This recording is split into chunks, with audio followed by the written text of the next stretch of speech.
Good morning, Gateway Kids. So in last week's story, we learnt about the 10 plagues and when Pharaoh eventually let God's people, the Israelites, go. And today we're going to be finding out what happened next. And I'm going to be reading from the Jesus Storybook Bible. And the chapter is called God Makes a Way. God makes a way. Moses and God's people escaped out of Egypt and into the wilderness.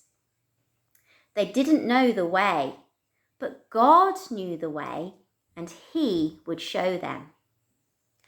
I will bring you to a new home, a special land, God promised them. I will look after you. I am with you. God sent a big cloud for them to follow, a pillar of smoke stretching up to the sky. It moved in front of them as they walked and shaded them from the blazing heat of the day. And when it was time to rest, it stopped. All through the cold desert nights, it kept them warm, glowing like a fire. God led His people through the desert to the edge of a great sea. They were just wondering how to cross it when, suddenly, they heard a terrible thundering and pounding. It sounded almost like horses' hooves.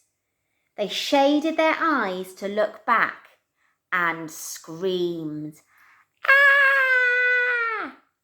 It was! Pharaoh and his army were coming to get them. Pharaoh had changed his mind again. Get my slaves back! He screeched and charged out into the desert after them, with 600 of his fastest horsemen and every single chariot in Egypt.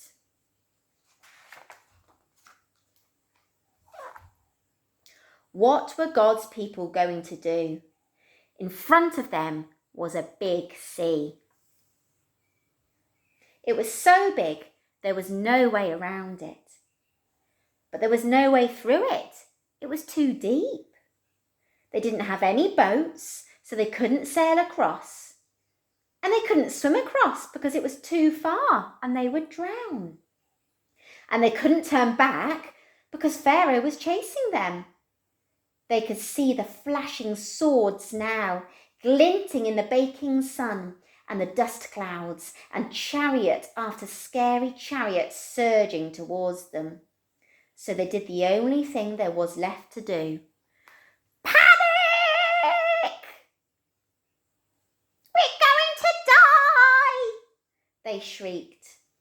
Don't be afraid, Moses said. But there's nothing we can do, they screamed. God knows you can't do anything, Moses said. God will do it for you. Trust Him and watch. But there's no way out, they cried. God will make a way, Moses said. Another minute and it would have been over. But then the strangest thing happened.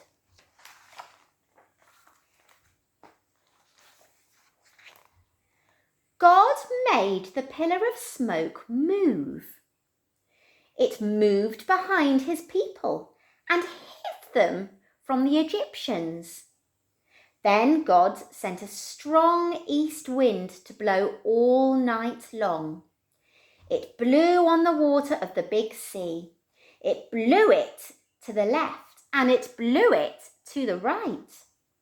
And it blew it into two towering walls of water. And there, right through the middle of the sea, a muddy pathway opened up, and God's people walked across on dry land.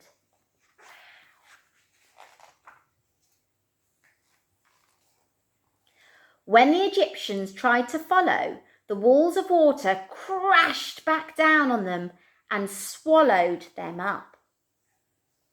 God's people were safe.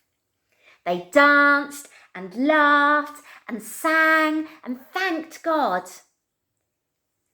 When there had been no way out, God had made a way. Many years later, once again, God was going to make a way where there was no way. From the beginning, God's children had been running from him and hiding. God knew his children could never be happy without him, but they couldn't get back to him by themselves. They were lost. They didn't know the way back. But God knew the way, and one day he would show them.